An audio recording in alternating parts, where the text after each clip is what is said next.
배울 점, 역사를 통해 배울 점이란 제목으로 말씀을 전하겠습니다. 어느 고등학교 다니는 학생이 성적이 좋지 않아서 하루는 아버지가 학교에 불려갔습니다. 역사를 가르치는 담임 선생님으로부터 여러 가지 이야기를 듣던 아버지가 아들의 성적은 좀 어떠냐고 물어보았습니다. 그랬더니 담임 선생님이 아버지에게 되물었습니다. 혹시 아버님은 학교 다닐 때 성적이 어떠셨는지요?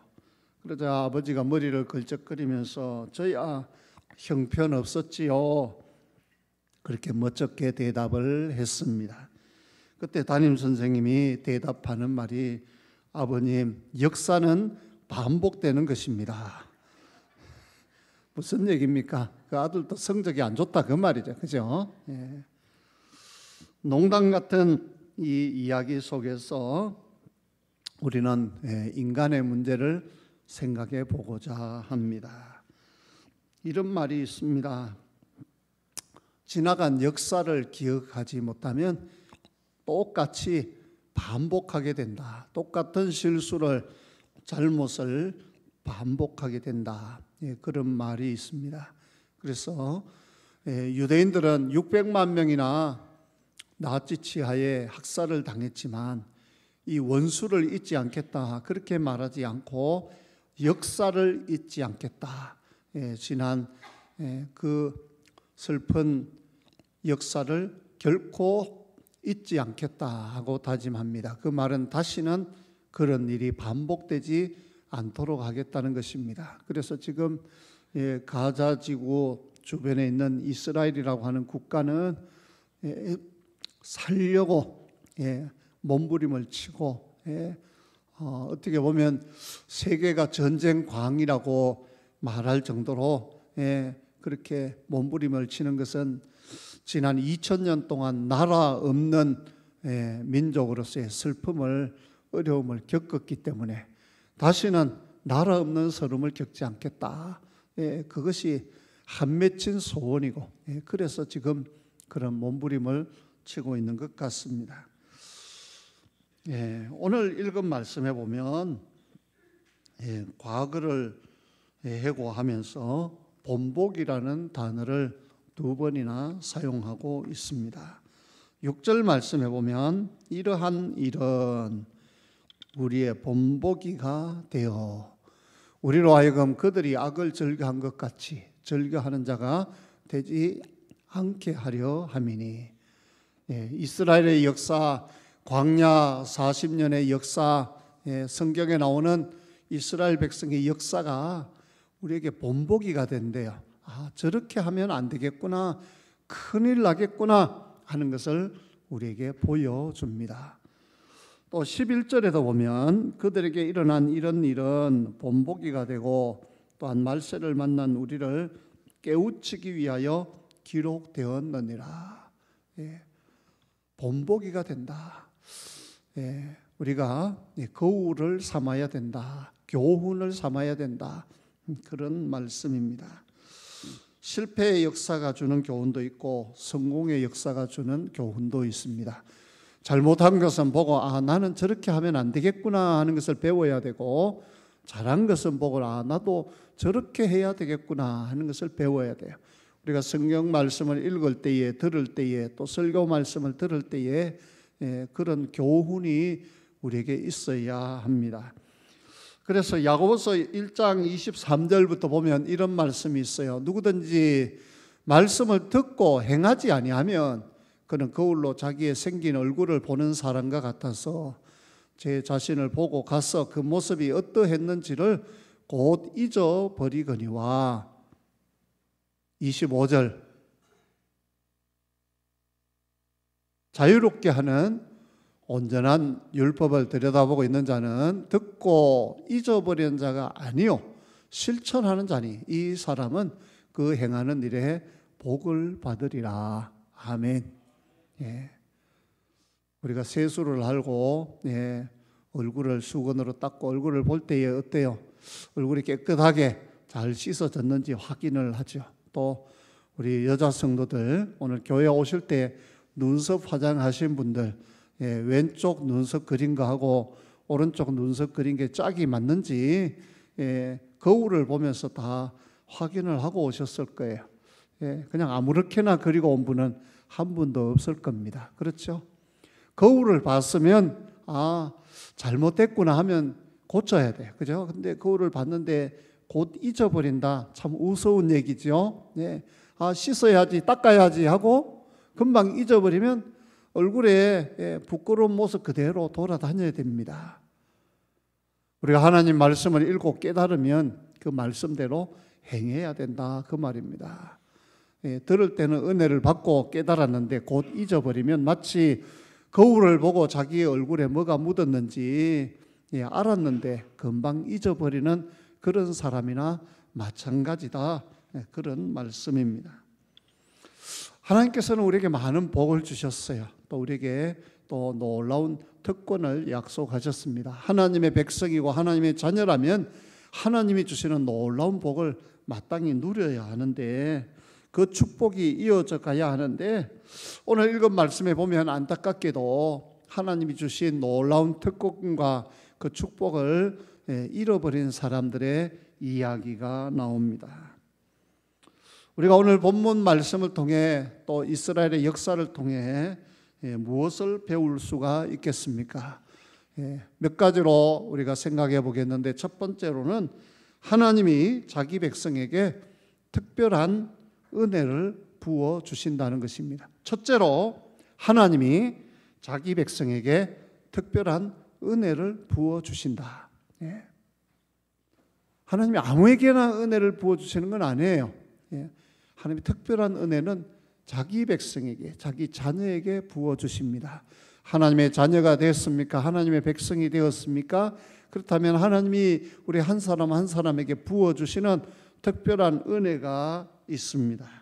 1절 말씀 보면 이렇게 말씀합니다.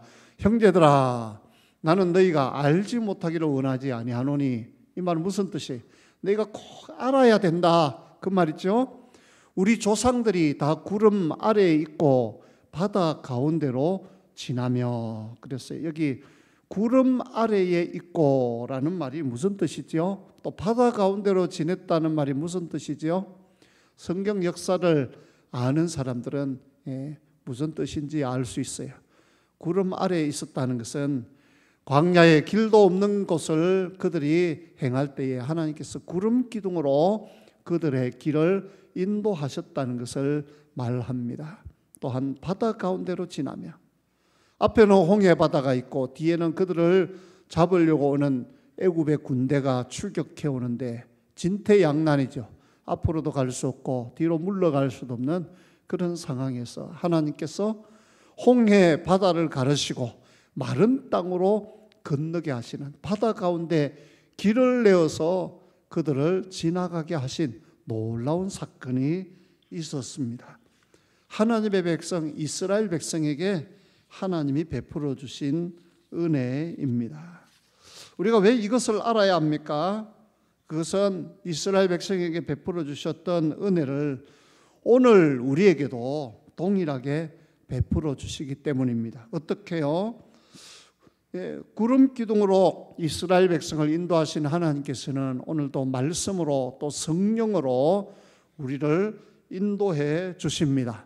또 홍해를 건너게 하신 하나님께서는 오늘도 우리가 순간순간 겪게 되는 여러 가지 어려운 문제의 강들을 쉽게 건널 수 있게 해 주시는 것입니다.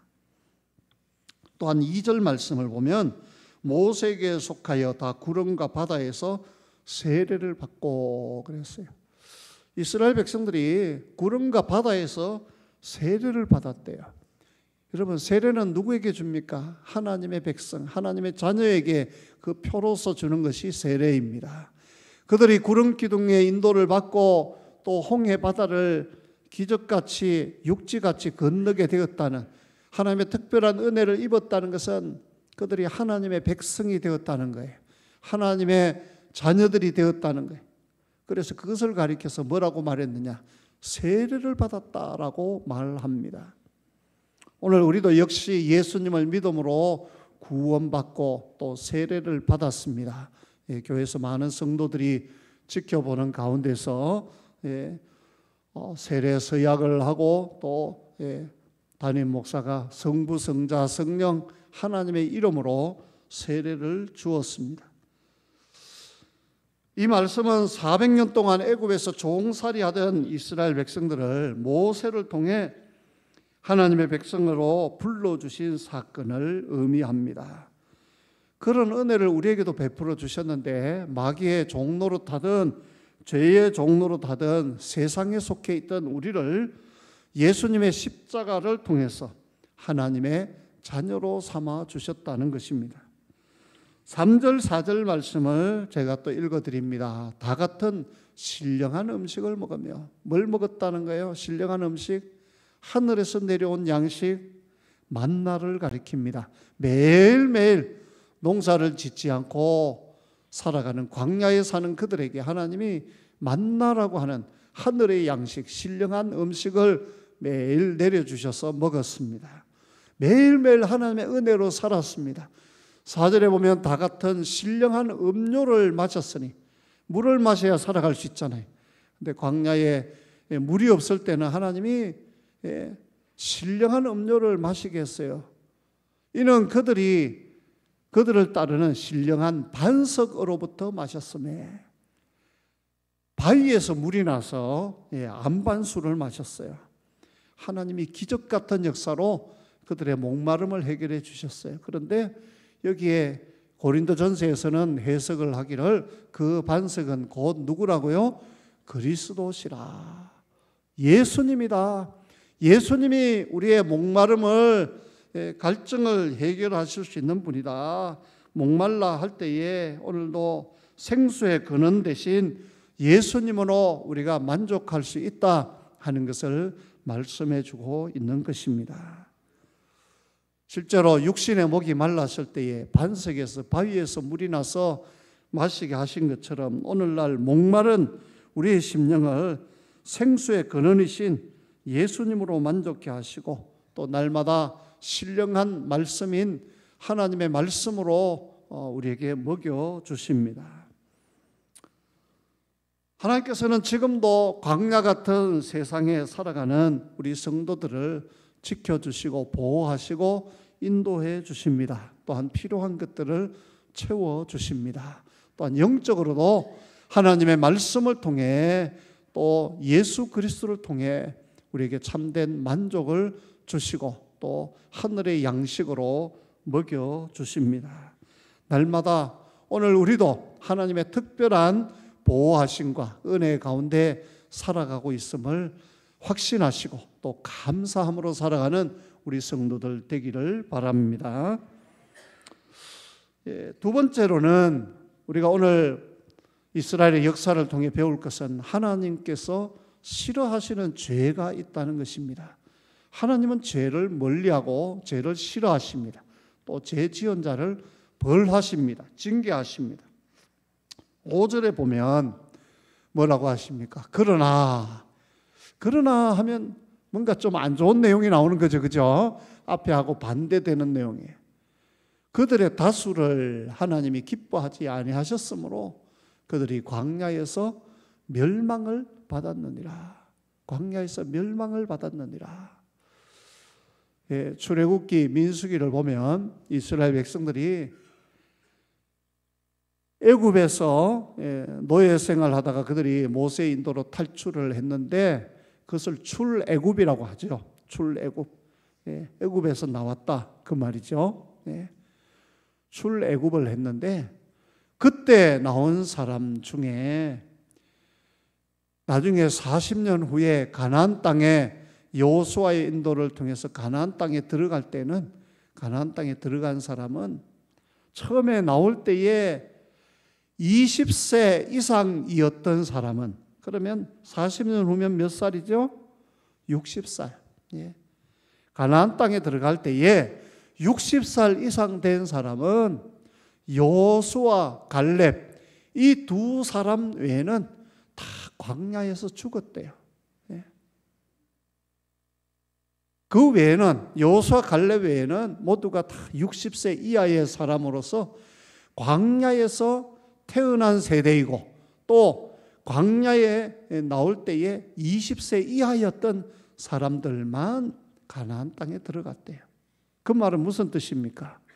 출애굽할 때 20세 이상이었던 사람은 여호수아 갈렙 이 두 사람을 빼고는 모두가 다 광야에서 죽었다 그 말입니다. 이것을 그냥 죽었다고 표현하지 않고 오늘 읽은 말씀에 보면 광야에서 멸망을 받았느니라. 멸망을 받았느니라. 하나님의 징계다. 벌 받아서 못 들어갔다. 그렇게 말씀합니다. 왜 그렇습니까? 7절부터 10절에 보면 그들의 멸망을 당하게 된 네 가지 죄에 대해서 말하고 있습니다. 7절에는 우상 숭배의 죄에 대해서 말합니다. 그들 가운데 어떤 사람들과 같이 너희는 우상 숭배하는 자가 되지 말라. 기록된 바 백성이 앉아서 먹고 마시며 일어나서 뛰논다 한가 같으니라 그랬습니다. 모세가 십계명을 받으러 시내산에 올라가서 40일 동안 내려오지를 않습니다. 강간무소식에 언제 내려올지 몰라요. 그러니까 불안한 거예요. 그래서 백성들이 모세 형 아론에게 우리에게 금송아지를 만들어라 그랬어요. 근데 그냥 금송아지가 아니고 우리를 애굽에서 인도하여 낸 여호와를 금송아지 모양으로 만들라. 그러면 우리가 그 앞에서 절을 하겠다 그랬어요. 근데 아론은 백성들이 쫄라대는 대로 허락을 했어요. 그래서 금붙이들을 다 모아가지고 녹여서 금송아지를 만들고 그 앞에 절을 하고 숭배를 했어요. 이것이 바로 너희를 애굽에서 인도하여 낸 너희의 신 여호와다 그랬어요. 여러분, 금으로 만든 그 금송아지가 여호와가 될 수 있습니까? 아니지요. 네. 어림도 없는 얘기죠. 우상입니다. 우상. 우리가 뭘 만들어 놓고 거기다가 복을 달라고 빌고 의지하고 섬기는 거 다 우상입니다. 우상. 하나님 말고 우리가 의지하는 거 다 우상이에요. 그런데 이들이 우상 숭배의 죄를 범했습니다. 그렇게 한 결과 그들은 하나님의 무서운 진노를 사게 되었다 그 말입니다. 또한 그들은 간음죄를 범하였습니다. 8절에 보면 그들 중에 어떤 사람들이 음행하다가 하루에 23,000명이 죽었나니 우리는 그들과 같이 음행하지 말지니 그랬어요. 음행하지 말자. 모압 지방에 있을 때에 그곳에 사는 여인들에게 마음을 뺏기면서 간음죄를 범하다가 하나님의 진노를 사서 하루에 23,000명이나 죽는 끔찍한 사건이 일어났습니다. 하나님의 은혜를 입은 자로서는 있을 수 없는 죄를 범하게 된 것입니다. 우리가 하나님의 자녀라면 하나님의 자녀답게 살아야 돼. 하나님의 백성답게 거룩하게 살아야 돼. 죄를 멀리하며 살아야 합니다. 그러므로 이 사건을 우리가 거울로 삼으라는 거예요. 하나님 두려워할 줄 알라는 것입니다. 하나님은 좋으신 하나님이시기도 하지만 죄를 미워하시고 벌하시는 하나님이기도 합니다. 세 번째로는 그들이 하나님을 시험하는 죄를 범했다고 했습니다. 9절입니다.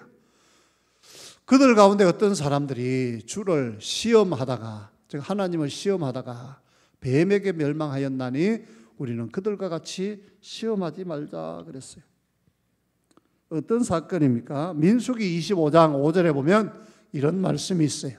백성이 하나님과 모세를 향하여 원망하되 어찌하여 우리를 애굽에서 인도하여 내어 이 광야에서 죽게 하는가?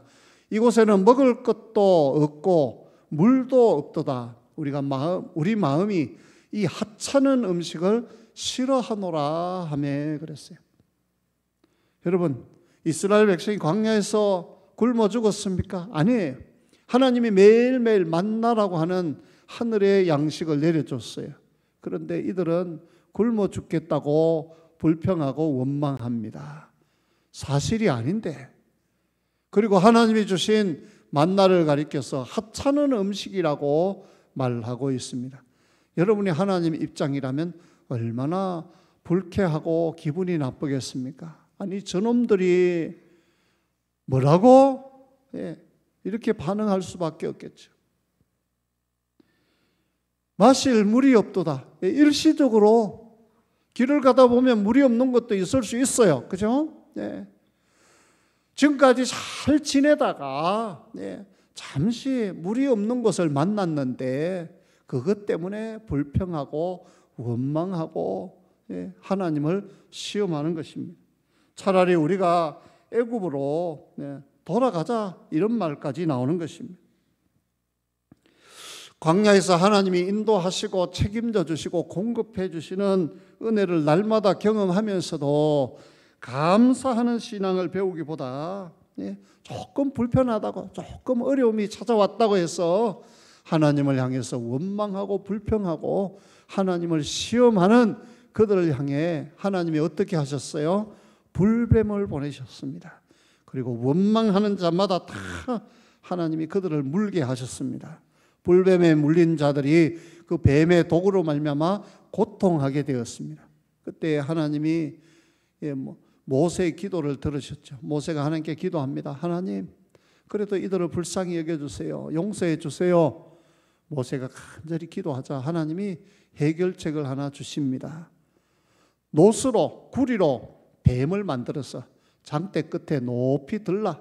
그리고 그 장대 끝에 달린 이 노뱀을 쳐다보는 자는 살리라 그랬습니다. 근데 이 말을 듣고 쳐다보는 자는 살아났고요.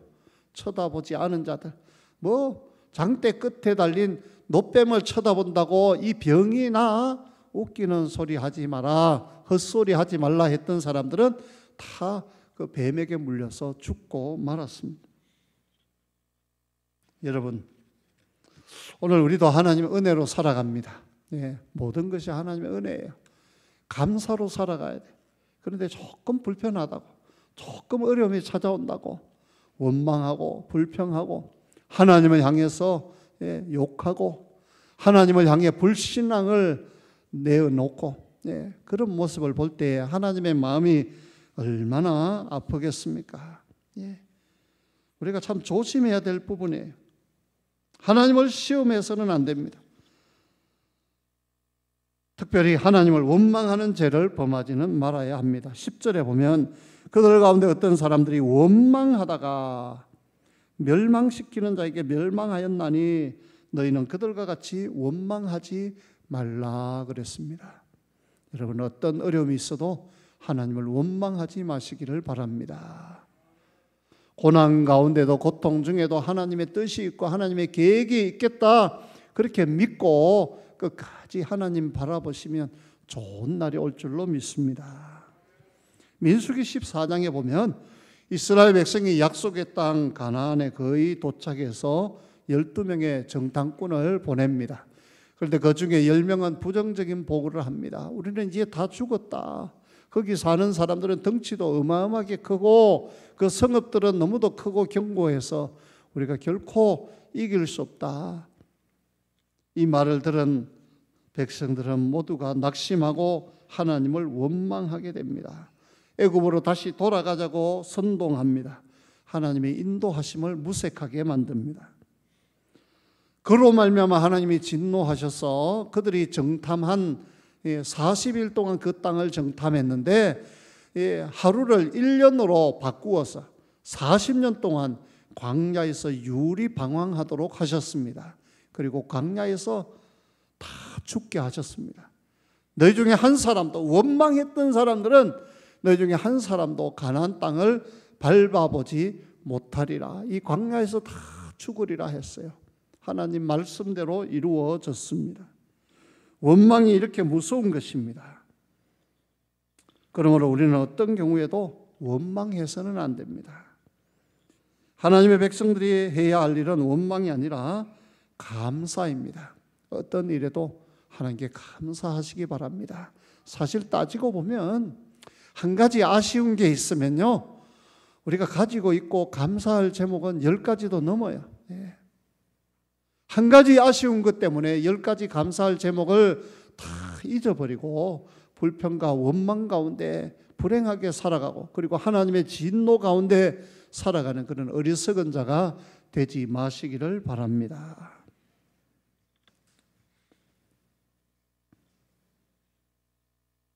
세 번째로는 교만하여 넘어질까 조심하라 그랬습니다. 교만하여 넘어질까 조심하라. 11절 12절 말씀 우리 같이 한번 읽어봅니다. 시작.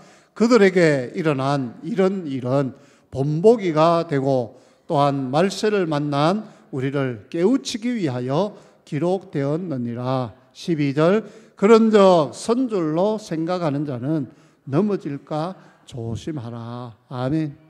무슨 뜻이에요? 나는 괜찮다, 나는 상관없다, 절대로 그렇게 생각하지 말라는 거예요. 그건 교만한 거예요. 그런 사람은 언제든지 넘어질 수 있다는 것입니다. 이스라엘 백성들이 40년 광야 생활 중에 우상 숭배하고 간음죄를 짓고 또 하나님을 시험하고 원망한 죄 때문에 다 멸망을 당했습니다. 그러므로 성도인 우리가 그것을 본보기로 삼아 혹시라도 내가 교만하여 넘어질까 항상 조심해야 된다, 그 말입니다. 우리도 얼마든지 하나님 앞에 그런 죄를 짓고 넘어지고 또 하나님의 진노를 살 수 있다, 그 말이에요. 성경에 보면 예수님께 호언장담했던 사람이 있어요. 너희가 다 나를 버리고 떠나가리라, 예수님이 그렇게 말씀하셨을 때에 예수님의 수제자 베드로는 이렇게 말하죠. 다 주를 버릴지언정 나는 그리하지 않을 것입니다. 나는 끝까지 주님을 따라갈 것입니다. 아주 큰 소리쳤어요. 호언장담했어요. 그리고 그게 진심이기도 했어요. 진짜 본심의 그런 마음이었어요. 그러나 실제는 어떻게 했습니까? 예수님이 십자가에 못 박히시기 위해서 잡혀가시던 그 밤에 베드로는 멀찌감치 따라갔어요. 멀찌감치 불을 쬐고 앉아 있었어요.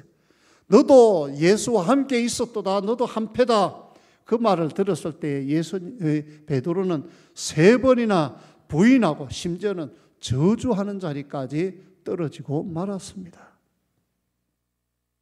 그렇게 호언장담했던 베드로도 별 수가 없었어요. 네가 닭 울기 전에 나를 3번 부인하리라. 예수님이 그렇게 말씀하셨는데 그 말씀이 닭 우는 소리가 들리니까 예수님 말씀이 생각이 났어요. 그렇구나. 내가 이 정도밖에 안 되는구나.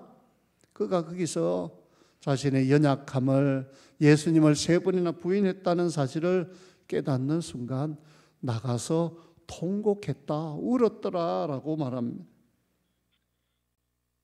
우리는 넘어질까 항상 조심해야 합니다. 선줄로 생각하는 그 자체가 교만입니다. 넘어질까 항상 조심해야 될 이유가 무엇입니까? 먼저는 우리가 연약하기 때문입니다. 사람은 누구나 완전하지 않습니다. 다 약점을 가지고 있습니다. 삼손의 경우에는 힘이 있고 믿음이 있고 능력도 있었지만 여자에게 굉장히 약한 사람이었습니다. 그래서 결국 들릴라라고 하는 이방 여인의 유혹에 빠져서 머리 깎이고 눈이 뽑히고 맷돌을 돌리는 참으로 불쌍한 신세가 되고 말았습니다. 또 성경에 나오는 아나니아와 삽비라 부부, 또 가룟 유다도 다 훌륭하지만 물질에 굉장히 약했습니다. 결국 돈 때문에 무너지고 말았습니다. 이처럼 사람은 누구나 다 약점과 실수가 있기 마련입니다. 그러므로 우리는 절대로 큰 소리를 치면 안 되는 것입니다. 자신만만하면 안 됩니다. 항상 자신을 살펴보면서 교만으로 인해 넘어지지 않도록 항상 조심해야 합니다. 또 하나는 왜 우리가 넘어질까 조심해야 합니까? 마귀가 우리를 넘어뜨리려고 시험하기 때문입니다. 마치 산길자를 두루 찾아다니는 사자와 같이 오늘도 돌아다니고 있습니다. 마귀는 우리 눈에 보이지 않는 존재이지만 우리의 약점을 알고 우리를 계속해서 유혹합니다. 어떤 때는 천사처럼 가장에서 아주 달콤한 말로 유혹을 합니다. 어떤 때는 내 가장 가까운 사람을 통해서 나를 유혹하고 넘어뜨리려고 합니다. 예를 들면 예수님이 십자가 지는 일을 말씀하셨을 때에 수제자 베드로가 예수님의 옷자락을 붙잡고 말립니다. 주여 그리 마옵소서, 그런 일이 절대로 일어나지 않을 것입니다 하고 예수님의 십자가 지는 일을 말렸어요.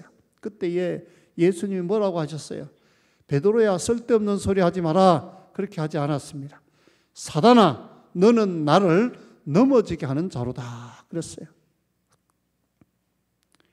수제자 베드로 속에 사단이 들어가서 지금 예수님의 마음을 약하게 하고 십자가 지는 일을 못하도록 유혹을 하고 있었던 것입니다. 오늘날도 마귀 사단은 가장 가까운 사람을 통해서, 가족을 통해서도 하나님의 뜻대로, 하나님 말씀대로 살지 못하도록 그렇게 시험을 하고 유혹을 합니다. 영적으로 잘 분별할 수 있어야 합니다. 항상 깨어서 기도하면서 우리 대장 되신 예수님을 따라가야 합니다. 그래야 우리가 마귀를 이길 수 있는 것입니다.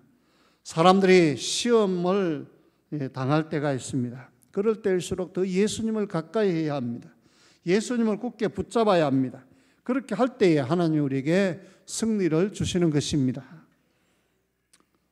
오늘 읽은 말씀에 보면 시험 당하는 연약한 우리에게 참 위로가 되는, 그러면서도 또 우리에게 확실한 약속을 주는 말씀이 있습니다. 13절, 14절 말씀입니다. 13절 말씀입니다. 우리 좀 길지만 한 절밖에 되지 않기 때문에 같이 한번 읽어봅니다. 시작. 사람이 감당할 시험 밖에는 너희가 당한 것이 없나니 오직 하나님은 미쁘사 너희가 감당하지 못할 시험 당함을 허락하지 아니하시고 시험 당할 점에 또한 피할 길을 내사 너희로 능히 감당하게 하시느니라. 아멘. 하나님은 우리가 감당하지 못할 시험은 허락하지 않는데요. 좋으신 하나님이세요. 여러분 한번 생각해 보세요. 초등학생한테 고등학생, 대학생이 풀 수 있는 그런 수학 문제를 내는 그런 선생님이 있습니까? 예, 없지요. 예. 못 푸는 문제, 어려운 문제 내봐야 소용이 없잖아요. 그 수준에 맞는 문제를 내야 그 문제를 마치고 칭찬을 들을 수 있잖아요. 상을 받을 수 있잖아요. 마찬가지로 하나님께서도 우리의 수준을 아세요. 그래서 우리가 능히 감당할 수 있는 시험만 우리에게 허락해 주십니다. 아무리 어렵게 보여도요, 믿음으로 우리가 나아가면 얼마든지 극복할 수 있어요. 하나님이 우리의 믿음의 수준을 아시고 감당할 시험만 우리에게 허락하시기 때문입니다. 그러므로 여러분에게 어떤 시험이 오고 어려움이 올 때에 두려워하지 마시기를 바랍니다. 마음에 도리어 믿음을 가지고 담대하시기를 바랍니다. 이것쯤이야 하나님이 능히 감당할 수 있는 힘도 주실 줄 믿습니다 하고 믿음으로 나가면 얼마든지 이기게 될 줄로 믿습니다. 또한 그뿐 아니라 또 하나님이 우리 수준을 아시기 때문에 너무 힘들고 어려우면요, 피할 길을 내서라도 능히 감당케 하신다 그랬어요. 피할 길을 주세요. 이제 추석 명절이 다가옵니다. 예, 추석만 되면 우리 조상에게 절을 하고 제사하는 일들이 있는데요. 예, 우리 교회에서는 조상 제사를 금합니다. 그 이유가 뭐냐? 진짜 조상이 온다면 뭐 빚을 내서라도 상다리가 부러질 정도로 차려야 되죠. 그죠? 예. 그런데 죽은 조상이 오는 게 아니고 귀신이 옵니다. 예. 귀신이 온다니까요. 귀신 섬기는 일이에요. 죽은 조상 섬기는 일이 아니라 귀신 섬기는 일을 우리가 하면 안 되는 거예요. 하나님이 기뻐하지 않습니다. 또 헛된 일입니다.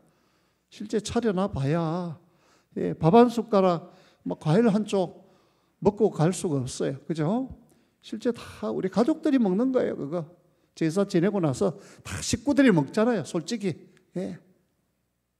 그래서 우리 예수 믿는 성도들은 죽은 조상 앞에 절을 하는 제사에 참여하지 말아야 돼요.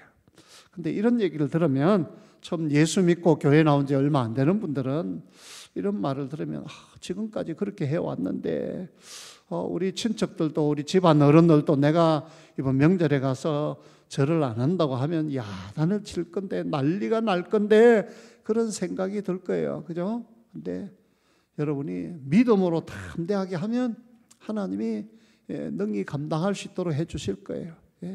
그래, 나는 예수 믿는 사람이기 때문에 조상 제사에는 절은 하지 않습니다. 그 대신에 여러분들이 어른들 잘 챙기고 욕먹을 일 하면 안 돼요. 집안 어른들 잘 섬기고 그렇게 하셔야 돼요. 그러면서 여러분의 신앙을 명백하게 고백하시기 바랍니다. 나는 하나님 섬기기 때문에 귀신 앞에 절하는 이 제사에는 참여할 수 없습니다. 조상님이 온다면 내가 빚을 내서라도 상다리가 부러질 정도로 내가 차릴 건데 그게 아니기 때문에 내가 살아계신 어른들에게, 살아계신 부모님에게 내가 더 잘할 겁니다 하고 그렇게 말하시기를 바랍니다.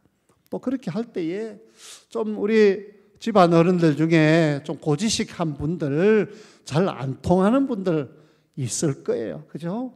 그런 분들이 좀 두려울 거예요. 근데 하나님께서 오늘 읽은 말씀에 뭐라고 했어요? 감당하지 못하면 피할 길을 내서라도 너희로 능히 감당케 해주신다 그랬어요. 그 길이 구체적으로 어떻게 되는지는 모르지만 당해보면 알 거예요. 하나님이 이렇게 피할 길을 주시는구나, 하나님이 이렇게 길을 열어주는구나 하는 것을 여러분이 알게 됩니다. 그래서 능히 감당케 해주신다. 어려움을 겪지 않고 믿음을 지킬 수 있게 되면 얼마나 감사한 일이겠습니까? 여러분, 시험 당하는 중에 있습니까? 물질의 시험이 있을 수도 있고 어떤 사람은 질병의 시험일 수도 있고 어떤 사람은 신앙의 문제로 핍박을 당하거나 또 영적인 시험을 겪는 분들도 있을 것입니다. 하지만 우리가 모든 시험을 이기고 승리할 수 있는 방법은 하나님께 나아가 기도하는 것입니다. 시험 당할 때 기도하지 않고 불평하고 원망하면 마귀가 우리를 유혹해서 넘어지게 됩니다. 하지만 하나님께 기도하면 감당할 수 있는 힘도 주시고 또 피할 길도 열어주십니다. 성도 여러분, 성경은 단순히 과거에 대한 역사의 기록이 아닙니다. 6절 말씀 보면 이러한 일은 우리의 본보기가 되어 우리로 하여금 그들이 악을 즐겨한 것 같이 즐겨하는 자가 되지 않게 하려 함이니 그랬고요. 11절, 12절 말씀 우리 한 번 더 읽습니다. 그들에게 일어난 이런 일은 본보기가 되고 또한 말세를 만난 우리를 깨우치기 위하여 기록되었느니라. 그런즉 선줄로 생각하는 자는 넘어질까 조심하라. 아멘. 오늘 저는 역사를 통해 배울 점이라는 제목으로 말씀을 전했습니다. 첫째로는 하나님이 자기 백성에게 특별한 은혜를 부어주신다 그랬어요. 두 번째, 하나님께서 싫어하시는 죄가 있고 그 죄에는 반드시 하나님의 징계가 따른다. 죄를 멀리하고 죄를 싫어하고 또한 하나님의 거룩한 백성으로 살아가야 된다 했습니다. 마지막으로 교만하여 넘어질까 조심해야 된다. 항상 깨어 있어야 된다. 자신만만하면 넘어진다. 이 말씀을 마음에 새기고 믿음으로 승리하는 저와 여러분 되기를 주님 이름으로 축원합니다. 우리 다 같이 찬송가 300